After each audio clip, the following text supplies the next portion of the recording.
Assalamualaikum warahmatullahi wabarakatuh. Shalom, Om Swastiastu, Namo Buddhaya, dan salam kebajikan untuk kita semua. Halo saya, perkenalkan nama saya Nazal sebagai salah satu staf dari Alsel Silhas yang akan memandu kita pada podcast kali ini. Nah, di episode Alumni Talks seri kedua ini, kita akan berbicara dengan tema Unleashing Organizational Growth Through Capacity Building Within Alsel.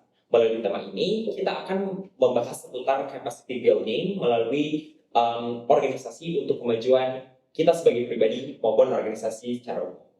Kali ini dengan bahagia kita ditemani oleh Kak Munafri Arifudin atau biasa kita kenal sebagai Kak Afi. Selamat pagi Kak Afi. Pagi. Assalamualaikum warahmatullahi wabarakatuh. Waalaikumsalam warahmatullahi wabarakatuh. Bagaimana kabarnya Kak? Alhamdulillah baik. Oke, semoga selalu sehat Kak Afi, selalu semangat. Amin. Suatu kehormatan sekali lagi kami ucapkan atas kesediaan Kapi untuk bisa bergabung di Alumni Talk seri kedua kali ini. Dengan kesibukan Kapi masih bersedia untuk meluangkan waktu dengan kami Alsel Silhas. Beberapa menit ke depan kita akan berbincang dengan Kapi melalui tema kita kali ini. Mungkin untuk teman-teman sekalian, seperti yang teman-teman bisa lihat melalui sosial media, kita telah membuka beberapa Q&A untuk kita tanyakan kepada Kapi tentang bagaimana sih mengembangkan capacity building, melihat pengalaman dan jejaring yang Kak Api punya. Mungkin ada hal-hal yang bisa kita tarik sebagai pembelajaran. Mungkin kita mulai dengan membahas topik-topik perkuliahan nih Pak. Boleh. Kita mungkin tahu Kapi salah satu alumni kebanggaan dari Fakultas Hukum Universitas Hasanuddin. Kalau boleh tahu nih Kapi ini tipe seperti apa sih waktu kuliah kemarin? Iya, terima kasih sebelumnya. Assalamualaikum warahmatullahi wabarakatuh. Waalaikumsalam. Pertanyaannya menarik sekali. Jadi begini, banyak sekali mungkin tipe-tipe yang ada di kampus. Tapi menurut saya, kalau saya ya tipenya lebih easy going lah. Yes. Yang datang ke kampus, bergaul, masuk kuliah, setelah itu menunggu waktu kuliah dengan berinteraksi dengan teman-teman kuliah, baik sesama teman fakultas maupun lintas fakultas. Dan itu sudah dimulai dari awal-awal perkuliahan itu. Dan alhamdulillah, ternyata ke belakang itu dampaknya sangat besar karena network yang kita bangun secara sendirinya itu makin besar seperti itu. Benar banget. Mungkin Kapi itu mungkin secara bersosialisasi. Kalau secara akademik bagaimana sih Kapi? Apakah harus nilai A terus IPK 4? Enggak, menurut saya melihatnya akademi itu penting. Tapi di dalam perjalanannya ke depan, akademi ini tentu harus dibarengin dengan yang namanya networking yang bagus. Dengan kemampuan kita, dengan knowledge yang kita miliki, ini seharusnya bisa jauh lebih berkembang kalau disupport dengan sistem networking yang sangat baik gitu. Jadi dua-duanya memang menjadi hal yang sangat penting di dalam proses ininya kita gitu, dalam proses pengembangan diri sampai menuju ke sebuah cita-cita yang kita harapkan seperti itu. Tetapi mungkin sebelum kita masuk lebih dalam nih Kapi, saya sebenarnya penasaran waktu umur 18-19 tahun ketika Kapi masuk perkuliahan, kenapa sih seorang Kak Munafri Arifudin memilih untuk masuk ke jurusan ilmu hukum dibandingkan jurusan yang lain? Yang pertama kita tes kan. Yeah. Dan saya menarik bahwa Fakultas Ilmu Hukum itu merupakan sebuah fakultas yang lebih general. Artinya semua elemen itu diperlukan yang namanya aspek hukum yang ada di dalamnya. Itu kita melihat secara garis besarnya pada saat itu. Dan setelah lulus ya alhamdulillah menekuni itu. Saya masuk Fakultas Hukum itu tahun 93 pada saat itu, sehingga di dalam prosesnya ya mampu berinteraksi dan alhamdulillah bisa menyelesaikan juga kuliahnya. Karena di dalam proses itu saya juga sudah mulai kerja gitu. Saya bekerja di salah satu stasiun radio swasta di Kota Makassar pada saat itu sambil berjalan, dan alhamdulillah ya, ya itulah segala macam kegiatan yang diikutin termasuk masuk ke dalam organisasi, ya salah satunya organisasi yang saya tekuni ya apa namanya yang namanya ALSA ini seperti itu. Benar, benar. Kemudian kita tertarik nih sama tadi Kapi sempat singgung, sempat ikut kerja nih, part time. Kenapa sih memilih untuk kerja Kak di tengah-tengah kesibukan sebagai Oh, menurut saya pada saat itu apa namanya kesempatan. kesempatan? Ada kesempatan, dan kerja itu juga bukan seperti kerja kantoran yang pada lazimnya, di mana kita harus meluangkan waktu untuk benar-benar fokus di waktunya kita itu. Tapi ini part time kan, jadi sesuai dengan jam-jam yang ada, dan kita masih bisa menyesuaikan dengan jam-jam kuliah yang ada di kampus itu, seperti itu. Tapi Kapi waktu kuliah, Kapi sudah punya tujuan karir spesifik tidak sih? Iya, Di masa waktu SMA? dalam pertengahan itu saya sudah berpikir bahwa someday setelah lulus dari sini mungkin saya tidak akan seperti teman-teman lain yang pergi mendaftar atau mencari pekerjaan. Tapi saya berpikir bahwa someday saya mau mencoba untuk membangun usaha, dan ini benar-benar keluar dari pakem keluarga saya, semuanya pegawai negeri gitu. Dan akhirnya saya mencoba di dalam bidang itu. Setelah selesai kuliah ya udah saya coba untuk mulai berusaha seperti itu. Menarik sekali nih Kapi. Mungkin kita akan berbicara terkait orientasi karir Kapi selanjutnya. Tetapi untuk bahas tentang perkuliahan, kalau misalnya Kapi dikasih kesempatan untuk kembali nih ke masa kuliah, apa sih momen yang paling Kapi ingat mungkin atau paling berkesan selama berkuliah di Fakultas Hukum? Ya itu waktu di dalam beberapa yang paling diingat itu karena saya masih ada di kampus pada saat reformasi tahun 98. Itu satu. Yang kedua, kita pernah menyelenggarakan kegiatan ALSA untuk pemilihan direktur pada saat itu seluruh Indonesia, dan hostnya itu Makassar, dan kami benar-benar mengambil peran yang sangat penting di dalam situ. Setelah itu apalagi ya banyaklah hal-hal yang ini, tetapi ada dua momentum itu yang menurut saya menjadi hal yang karena reformasi itu kan merupakan sebuah tonggak sejarah baru, dan yang kedua bahwa ada kegiatan ALSA yang sifatnya nasional yang kita bisa buat di Kota Makassar pada saat itu, di mana teknologi belum secanggih hari ini, transportasi belum secanggih, tapi teman-teman yang dari Semarang, dari Bandung, dari Surabaya datang semua naik kapal laut dan sebagainya, ada di Kota Makassar berkumpul. Kalau saya tidak salah itu tahun 95 mungkin kalau nggak salah itu. Dan pada saat itu saya Ibu Sonia, dan kita menjadi delegate pada saat itu di dalam situ, dan sebelum itu kita sudah beberapa kali kegiatan ALSA, teman-teman dikirim, kayak saya pernah dikirim untuk mengikuti simposium di beberapa seperti di Semarang dengan topik-topik internasional yang ada seperti itu.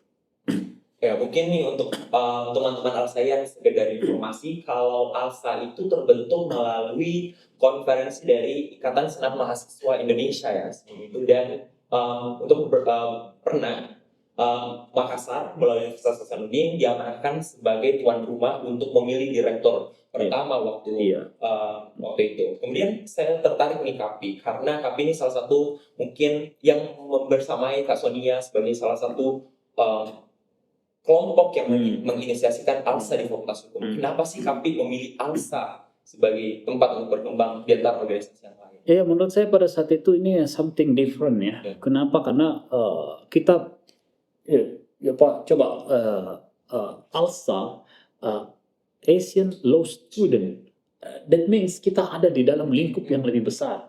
Artinya kalau kita bicara menyangkut masalah Asian, artinya kita mau membuat network itu jauh lebih besar. Ya, betul. Dan menurut saya ini penting. Dan yang kedua, di dalam situ artinya kita tidak terpaku dengan orang-orang yang ada, tapi ini mencoba membangun network sampai ke luar negeri gitu.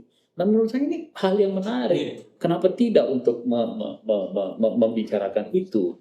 Nah, sehingga saya melihat di dalam perjalanannya, wah, luar biasa. Dan pada saat itu pertama kali kalau nggak salah kita mencoba membuat sebuah seminar, tapi di awal-awal itu kita bicara masalah internet, dan and then pada saat itu nggak semua orang Familiar. ya Ya. tahu apa itu internet gitu, dan semua masih bertanya-tanya, what is internet gitu, kayak begitu. Mungkin mengikuti organisasi yang sudah berkembang seperti saya mungkin Pak di ALSA, tantangannya mungkin beda sama Ya, pasti. membangun organisasi yang Pasti. apa sih pengalaman Kakak yang mungkin bisa di-share ke teman-teman ALSAians? Oh, ya menurut saya itu tadi pendalaman kita terhadap isu-isu internasional bisa kita lihat, dan yang paling penting adalah bagaimana kita bisa merespon segala isu-isu itu dengan cara pandangnya kita. Jadi kadang-kadang dulu itu pada saat ada sebuah isu yang hot, nah kita di ALSA juga itu mencoba untuk mengkaji secara secara akademik yang bisa kita lakukan pada saat itu. Nah, tapi setelah itu, setelah dalam perjalanannya, ya saya pada saat itu juga sudah fokus untuk menyelesaikan kuliah saya, dan selesai tadi ALSA itu. Ya, luar biasa Pak, karena mungkin tidak semua orang ketika menjadi student aktivis di masa reformasi, ikut berkuliah, ikut menjadi founder dari organisasi, bisa menyeimbangkan, mengharmonisasikan itu dengan baik. Mungkin itu salah satu pembelajaran yang bisa kita tarik melalui sosok Kapi ini. Ya. Mungkin kita mau tertarik nih Kak untuk sharing-sharing bagaimana dinamika sebenarnya organisasi ALSA saat ini, kemudian bagaimana di masa Kapi. Pernah nggak sih Kapi mendapat masa ketika melaksanakan program kerja, ada tantangan finansial, ada tantangan human resource? Ya pastilah. Iya. Pasti. Namanya dunia mahasiswa dengan segala macam keterbatasannya. Jadi mahasiswa begini, terlalu banyak yang kita mau. Iya, betul. Terlalu banyak yang kita mau, terlalu banyak yang kita lihat, terlalu banyak yang kita mau kembangkan. But kita dalam sebuah kondisi yang sangat terbatas. Contoh kalau umpamanya tiba-tiba ada seminar yang sangat menarik di beberapa tempat. Nah, kalau itu waktunya masih cukup untuk pergi cari dana, alhamdulillah. Tapi kalau cepat ya susah lah. Dan pada saat itu kan kita harus memilih apakah kita pergi ke sana, kita tinggalkan kan. Minimal kalau kita naik kapal laut kan umpamanya di Jakarta sudah 2 hari sendiri untuk meninggalkan itu. 2 hari lagi pulang, 2 hari lagi di sana. Berarti means kita sudah 1 minggu udah harus meninggalkan bangku kuliah itu. Nah, sementara di sana juga itu sangat penting. Itu menurut saya pentingnya karena yang paling pertama adalah bisa kita merespon atau mendengarkan seperti apa, atau bisa melihat atau bisa berdiskusi dengan beberapa orang-orang yang mungkin capable di dalam isu-isu itu. Dan yang kedua tentu ya ada lagi tambahan network yang kita bisa bangun di sana. Kalau misalnya nih Kak, kita bisa lihat bagaimana sih langkah strategisnya Kapi ketika misalnya mungkin melaksanakan tadi simposium waktu di Makassar atau konferensi waktu di Makassar di Semarang kemarin. Bagaimana sih cara ketika ALSA masih baru di Fakultas Hukum yang mungkin belum punya bargaining power ke orang, apakah ada metode seperti mengajukan sponsorship ke perusahaan? Pastilah, pasti. Dan itu gini, pada saat itu kekuatan kita bukan bukan kekuatan individu, tapi memang we are as a team di dalam situ.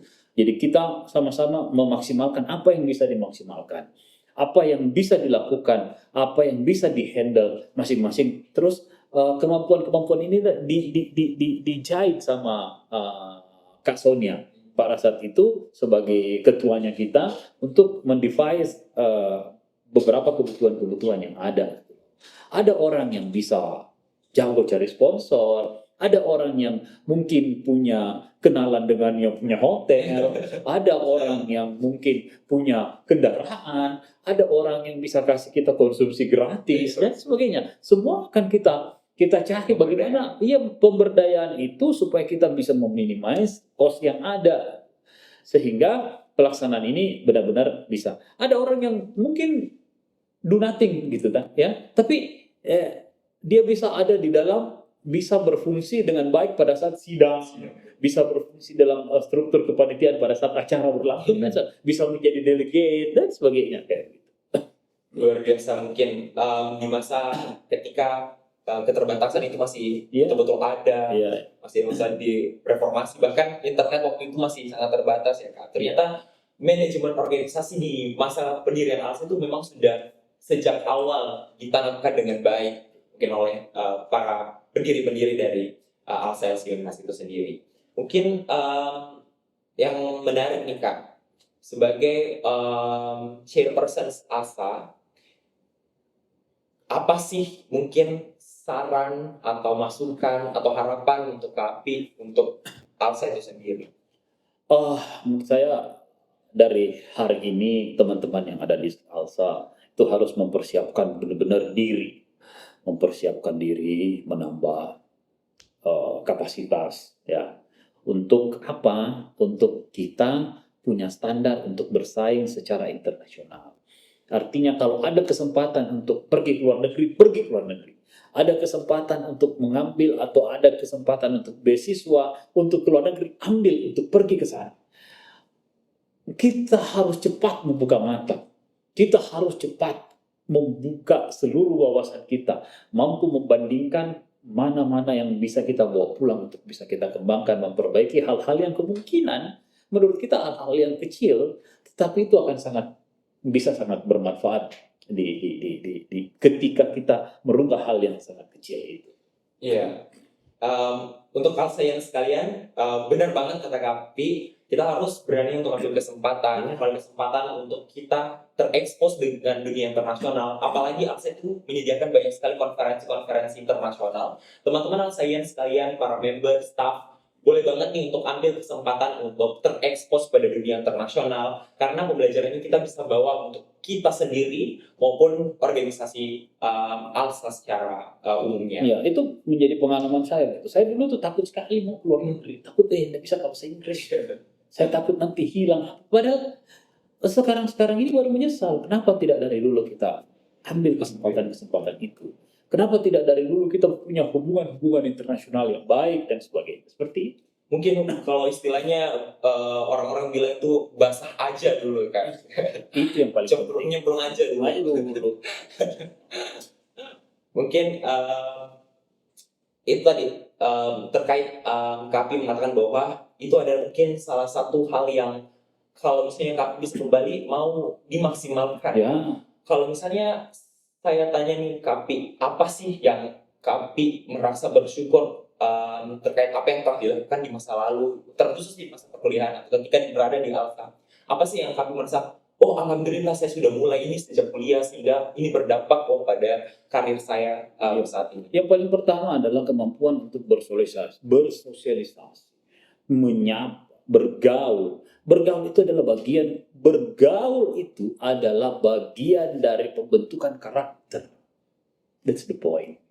Bagaimana di dalam pergaulan itu kita bisa menempatkan diri. Saya pikir kalian bisa begini, analogi yang sangat simpel yang mungkin selalu kita lihat di sosial media. Bagaimana botol ini kan, botol air mineral yang akan berubah pada saat dia ada di tempat yang berbeda.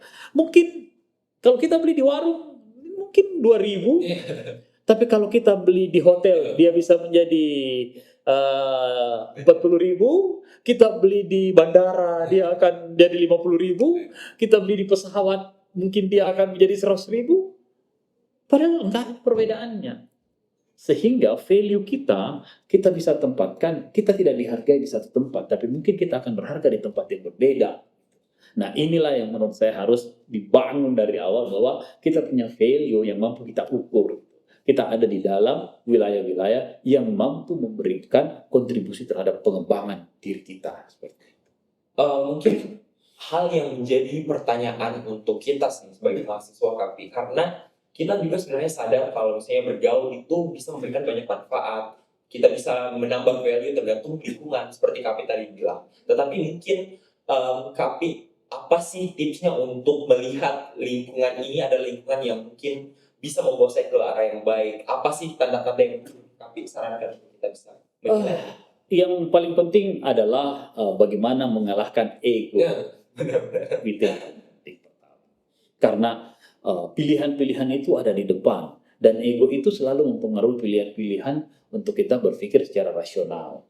Nah, kalau ada kelompok-kelompok atau tempat bergaul, kadang-kadang kita nyaman. Ada tempat yang kita akan nyaman di sana, tetapi kita tidak punya sesuatu yang bisa kita mencari ke depannya gitu loh. Tapi ada tempat di mana mungkin pada saat ini kita susah sama-sama, but di ujungnya ada cahaya yang bisa menemani kita di sana. Seperti itu. Jadi ego itu harus kita lihat dan kita harus mampu mengukur diri kita, bertanya gitu.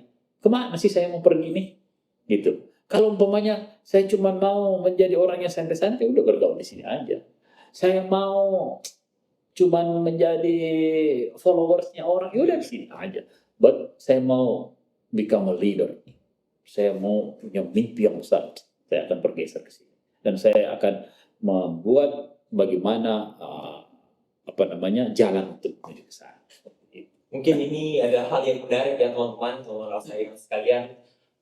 Terkhusus saya sendiri juga mungkin yang terkadang punya ego untuk ketika bergaul, terkadang hanya ikut ego doang untuk ikut ngikut-ngikut dan misalnya ikut program ini, program itu tanpa melihat sebenarnya apakah itu sesuai dengan peningkatan kemampuan saya atau value yang akan saya dapatkan ke depannya. Mungkin terima kasih sekali lagi Kapi atas pencerahannya. Mungkin pertanyaan selanjutnya, kita tertarik nih sama Kak Apti yang bahkan sebagai alumni ALSA saja masih mau tetap aktif berorganisasi, baik itu organisasi keangsaan maupun organisasi lainnya, karena kami tahu Kak Apti juga punya beberapa organisasi lainnya. Apa sih yang mendorong Kak Apti untuk masih terus melanjutkan organisasi, tidak hanya berhenti di masa perkuliahan saja? Organisasi itu kayak sebuah kegiatan yang sifatnya kekal abadi gitu ya.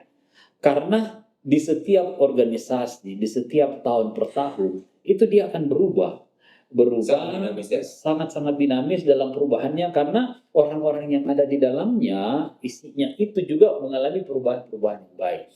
Mungkin di tahun pertama dengan si A kita just a friend aja, tapi tahun kedua, tahun ketiga mungkin kita sudah ada hubungan ketergantungan apakah itu pekerjaan, apakah itu bisnis dan sebagainya. Tidak ada yang bisa sangka bahwa si A nanti ini akan menjadi salah satu penentu kebijakan yang benar-benar berada di dalam wilayah kerja atau wilayah bisnis saya.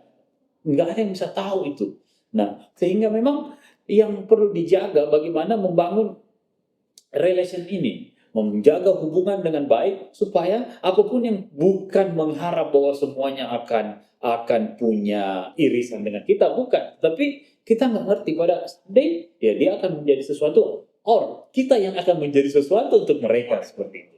Kayak begitu. Jadi menurut saya ini cuma di-maintain aja seperti apa kita memaintain hubungan itu, bagaimana di dalam pola atau perilaku organisasi yang kita laksanakan itu tetap bisa nge-grab sebanyak-banyaknya untuk membangun network yang baik.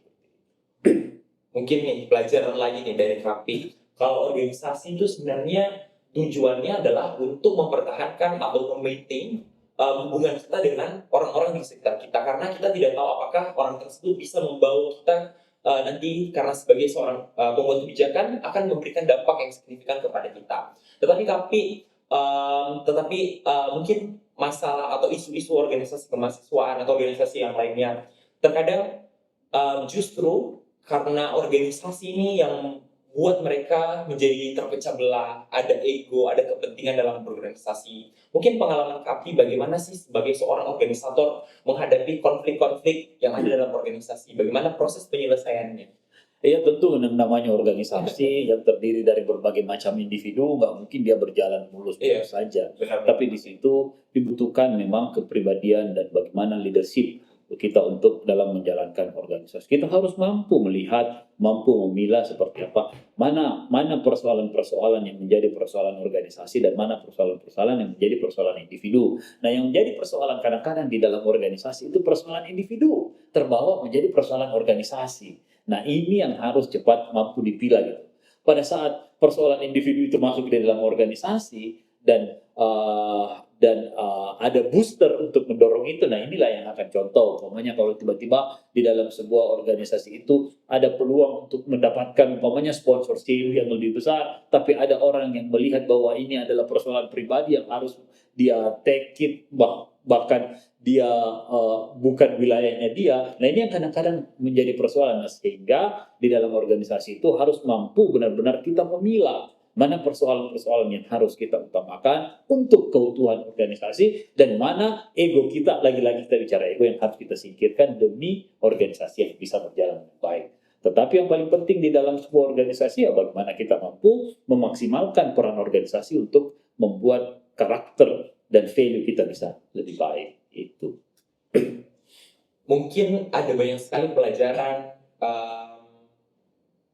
proses berbagi pengalaman dari KAPI, karena kita tahu KAPI ini punya banyak sekali organisasi, pengalaman di banyak lini, industri, dan lain sebagainya. Mungkin ini yang akan memantik kita nih ke KAPI, ke pertanyaan selanjutnya. Melihat dari previous karirnya KAPI, pernah menjadi ex-CEO BOSOA, PSM Makassar, pernah juga memiliki posisi di BOSOA saat ini juga.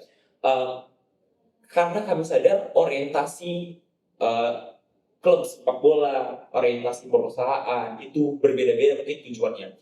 Dengan orientasi tersebut pasti kemampuan atau skill yang dibutuhkan mungkin berbeda ya Kapi. Apa sih Kapi tips untuk beradaptasi dengan orientasi organisasi atau institusi yang berbeda-beda tersebut? Yang paling penting adalah karakter kita adalah karakter untuk maju. Dan yang kedua, poin yang sangat penting adalah leadership. Ini yang paling penting. Kalau kita bisa memaksimalkan yang namanya leadership potensial kita, nah inilah yang akan nanti mampu menempatkan kita di mana aja, di mana saja, ya. Dan yang paling penting adalah karakter yang kita miliki, itu adalah karakter yang mau berbenah dan mau maju. Jadi kita tidak boleh stuck di dalam sebuah wilayah. Oh saya di sini mau saja deh, sampai saya tidak mau di situ, saya akan berada di dalam zona nyaman aja gitu, nggak bisa. Nah ini kita harus bisa keluar dari berbagai wilayah atau berbagai tempat, karena di setiap tempat itu punya tempaan yang berbeda-beda dan punya persoalan-persoalan yang berbeda-beda pula. Nah sehingga yang harus kita lakukan adalah bagaimana kita melihat persoalan-persoalan itu dan bagaimana cara untuk menyelesaikan persoalan-persoalan itu di semua manapun, yang disitulah diuji yang namanya leadership. Mungkin kita sedikit akan berbicara tentang PSM nih, Kapi. Seperti kita tahu mungkin PSM namanya mungkin sepak bola, punya banyak dinamika, punya banyak tantangan. Kapi mungkin selama kepemimpinannya banyak sekali tantangan, mungkin bahkan sampai terakhir PSM menjadi kebanggaan Makassar. Walaupun orang yang nggak nonton bola tetap bangga atas kemenangan PSM di musim kemarin di Liga 1. Dengan dinamika perubahan, bahkan ancaman dari terdegradasi dari Liga 1 kemarin. Bagaimana sih Kapi sebagai orang yang mungkin berpengaruh di PSM itu membantu untuk menyelesaikan masalah-masalah atau jadi gini, itulah lagi-lagi saya bilang, dasarnya adalah leadership. Bagaimana kita bisa melihat persoalan itu dan mengurai persoalan itu dan mampu menyelesaikan persoalan satu demi satu. Kita bukan Superman, ya, yang mampu menyelesaikan persoalan satu kaligus dalam sebuah, tapi kita harus membangun yang namanya super team. Ya, super team. Super team inilah yang nanti yang akan bagaimana penentu kebijakan paling atasnya mampu mendistribusi persoalan itu ke bawah untuk bisa diselesaikan secara bersama-sama. Artinya apa? Artinya dalam melihat sebuah persoalan ini tidak bisa melihat langsung dampak yang akan terjadi. Bagaimana kita melihat persoalan, menyelesaikan persoalan secara terburu-buru dan sebagainya. Ya harus kita melihat beberapa aspek-aspek yang harus kita nilai supaya di dalam proses yang kita mengambil kebijakan itu tidak gegabah dan tidak berakibat fatal. Mungkin salah satu yang menarik nih teman-teman, selama kepemimpinan Kapi, terjadi beberapa mungkin istilahnya reformasi di PSM dari segi pelatih, komposisi pemain dan sebagainya.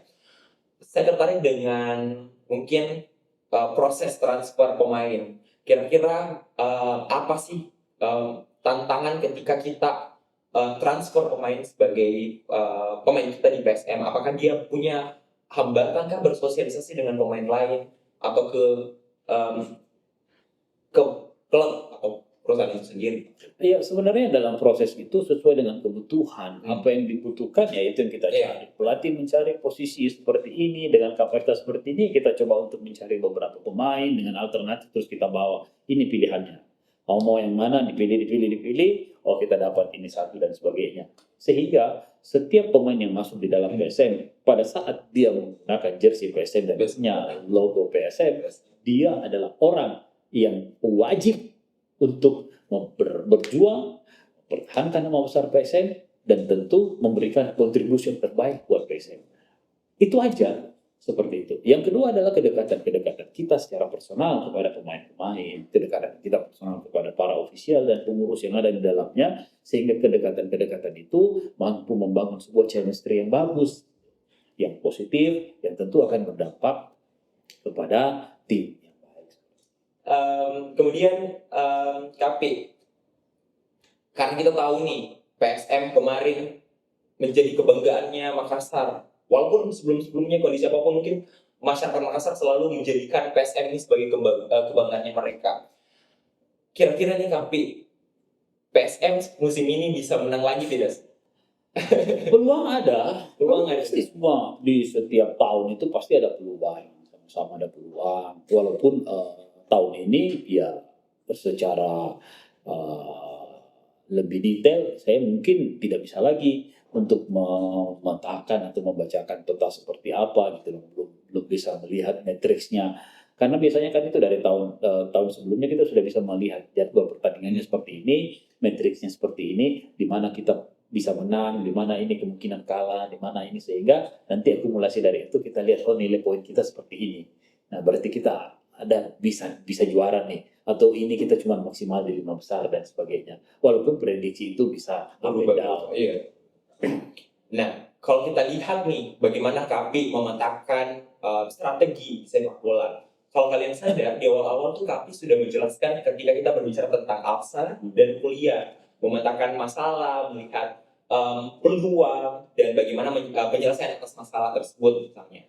Jadi bisa dibilang kemampuan yang KP miliki ini tidak terlepas dari kontribusi atau pengalaman-pengalaman yang KP sudah tanamkan kan dari ya. Itu semuanya dibawa dari pengalaman-pengalaman organisasi yang ada, seperti apa kita bisa touch dengan persoalan-persoalan itu. Kayak begitu.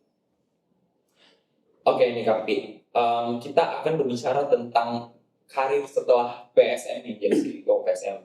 Karena kita tahu mungkin KP terpilih sebagai direktur Liga Indonesia baru. Kita mau tahu nih Kak, apa sih perbedaan kerja di klub sama kerja di LIB yang membawahi beberapa klub? Apa sih yang menjadi tantangannya Kak? Ya tentu ini mungkin perbedaannya tidak banyak, tetapi ada perbedaan yang mendasar, bahwa kalau di klub itu kita bicara mengenai masalah satu klub, secara klub dan sebagainya, dan kita mulai mengurus A to Z kan, dari A, B, C sampai terakhir dan semuanya. Kalau ini adalah bagaimana 18 klub Liga 1 hari ini itu bisa terkonsolidasi dengan baik, bisa menjadikan kualitas liga yang ada di Indonesia ini menjadi liga yang menarik. Karena dengan liga yang menarik, liga yang profesional, liga yang baik, tentu akan menarik banyak sekali sponsor yang masuk, dan sponsor yang masuk juga ini akan memberikan kontribusi dan kesejahteraan kepada para klub-klub Liga 1 yang notabene adalah pemegang saham dari Liga Indonesia Baru, seperti itu. Mungkin nih KP, berdasarkan yang tadi saya pahami, kalau di Liga mungkin lebih banyak variabel yang harus diperhatikan. Tidak seperti PSM cuma variabel PSM Makassar itu saja sendiri. Tentu.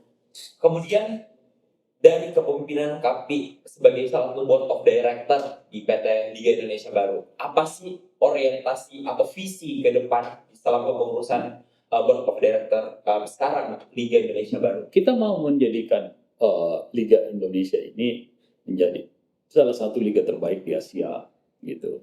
Artinya apa, daya tarik terhadap liga itu tentu yang dengan ada goalsnya seperti itu, ya berarti kita harus membenahi hal-hal yang harus kita perhatikan untuk menuju ke sana.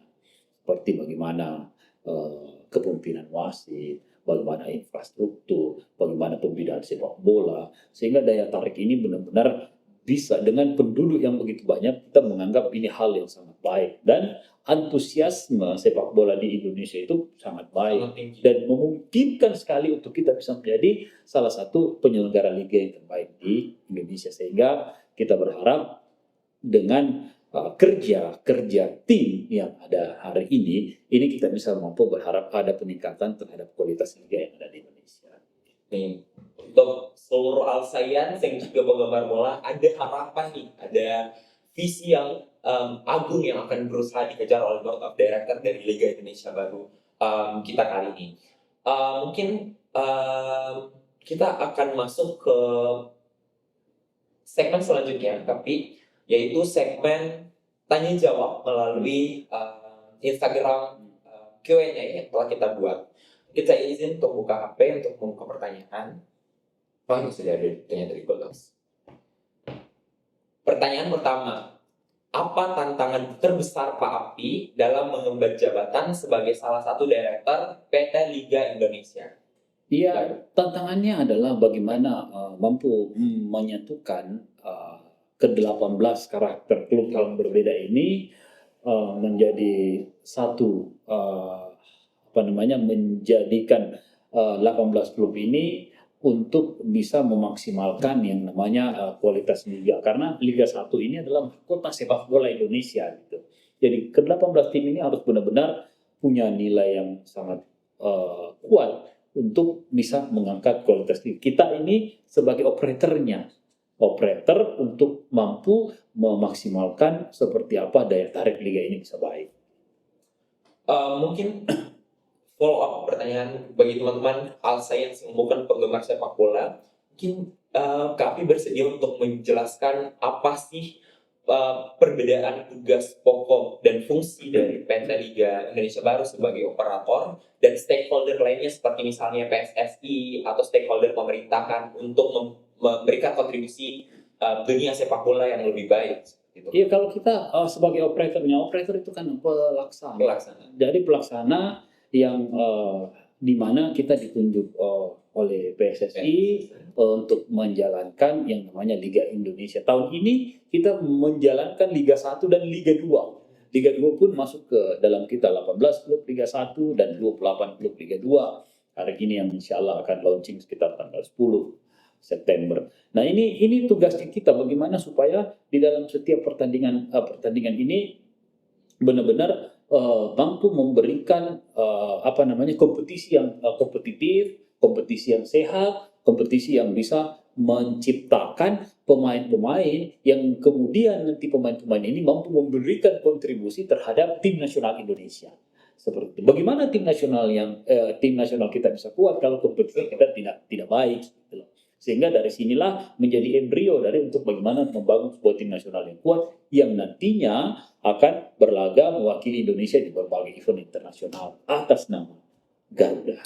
Atas nama Garuda, timnas nasional ini berakar dari proses liga yang baik, proses liga yang profesional mungkin.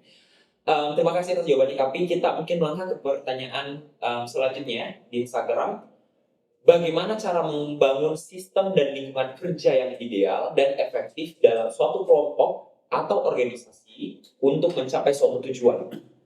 Jadi menurut saya, lagi-lagi kalau saya selalu melihatnya sebagai leadership. Karena saya selalu beranggapan bahwa ketika kita ada di dalam fungsi atau memegang peran sentral, kita akan mampu mengontrol semua wilayah-wilayah yang akan kita jalankan. Artinya keputusan-keputusan yang ada di kita adalah keputusan yang sifatnya final, yang harus mampu memberikan kontribusi terhadap organisasi. Jadi kalau untuk menjaga itu, bagaimana caranya? kita sebagai seorang leader mampu memainkan peran kita. Karena menurut saya kepemimpinan adalah seni. Untuk bagaimana caranya untuk kita mampu mengakomodir seluruh perbedaan-perbedaan yang ada. Seperti itu. Bukan membuat runcing perbedaan-perbedaan yang ada. Ingat ya teman-teman, seperti Kapi bilang bahwa kepemimpinan ini adalah seni untuk memimpin suatu kelompok itu sendiri. Kemudian Kapi, pertanyaan selanjutnya, ada pertanyaan bahwa setelah pencapaian yang banyak ini Kapi, dari berbagai orientasi industri, mungkin ada dari swasta tadi, klub bola, dan lain sebagainya, kira-kira ke depan Kapi orientasinya seperti apa? Dari pengalaman-pengalaman ini di dalam kelompok yang parsial, saya sudah mencoba untuk bagaimana kita mengelola sebuah wilayah dengan sebegitu macam persoalan yang kompleks yang ada di dalamnya. Tapi menurut saya persoalan yang kompleks yang ada di dalamnya ini menjadi sangat kompleks karena belum mampu diurai secara detail untuk dikelompokkan persoalan-persoalan itu. Sehingga seperti yang saya sampaikan tadi, bahwa lagi-lagi leadership akan berfungsi di dalam situ untuk melihat seperti apa kita memilah persoalan-persoalan itu, bagaimana kita menyelesaikan persoalan-persoalan itu, dan untuk siapa persoalan-persoalan itu selesai. Nah, sehingga kita harus punya cita-cita, jadi saya secara pribadi ya ingin masuk ke dalam wilayah yang lebih besar untuk menyelesaikan persoalan. Mungkin kita sudah berada dalam akhir segmen kita kali ini, Kapi. Itu juga pertanyaan terakhir menutup segmen question and answer kita yang telah kami buka melalui Instagram. Terima kasih untuk Science yang sudah memberikan pertanyaan melalui Instagram question tadi. Sebagai closing statement nih Kapi, kita mau mendapatkan pencerahan, saran, ataupun harapan untuk kita sebagai anggota HALSA, anak fakultas hukum, ataupun pemuda secara umum. Apa sih yang Kapi bisa sarankan atau cerahkan kepada kami? Kalau saya tidak banyak, yang paling penting adalah yang paling pertama adalah jangan berhenti belajar dan bergajar. Karena pada saat kita di dalam proses belajar, artinya kita mencoba mencari sesuatu, dan dari mencari sesuatu itu kita akan mendapatkan jawaban. Dari proses mencari pertanyaan dan jawaban ini adalah proses yang ada di dalamnya. Nah, proses ini loh yang begitu banyak turbulensi yang ada di dalamnya, sehingga hargai proses itu pada saat kalian sudah mendapatkan jawaban. Luar biasa sekali sesi kita hari ini. Kapi sudah memberikan pengalamannya sejak berkuliah di Fakultas Hukum, keikutsertaannya untuk berada pada bagian dari founding fathers dari ALSA LC Unhas. Kita sudah lihat juga bagaimana sosok Mudafri Arifudin dalam memimpin organisasi, memimpin klub, sekarang memimpin sebuah operational organizations dari Liga itu sendiri. Ada banyak sekali pembelajaran yang teman-teman bisa pilih, bisa teman-teman cermati sekalian. Mungkin itu menjadi akhir dari sesi kita kali ini, Kapi. Oke, sekali lagi terima kasih banyak Kapi atas kesediaan waktu, ilmunya, dan sharing-sharing bermanfaat yang sangat insightful tentunya. Dan saya yakin banyak sekali teman-teman yang akan tercerahkan melalui sesi kita kali ini, Kapi. Okay. Terima kasih sekalian para pendengar ALSA Talks seri kedua kali ini. Terima kasih untuk seluruh alumni and Public Relations Department yang menyelenggarakan program kita kali ini. ALSA LC Unhas juga tentunya. Sampai jumpa di episode selanjutnya. Dan terakhir, terima kasih kepada Lokalate yang telah menyediakan Nutrihub Makassar sebagai venue alumni talks kita pada hari ini. Lokalate, sobat melek gue. Saya Nazal, pamit undur diri. We build, we keep, we connect. ALSA always go on.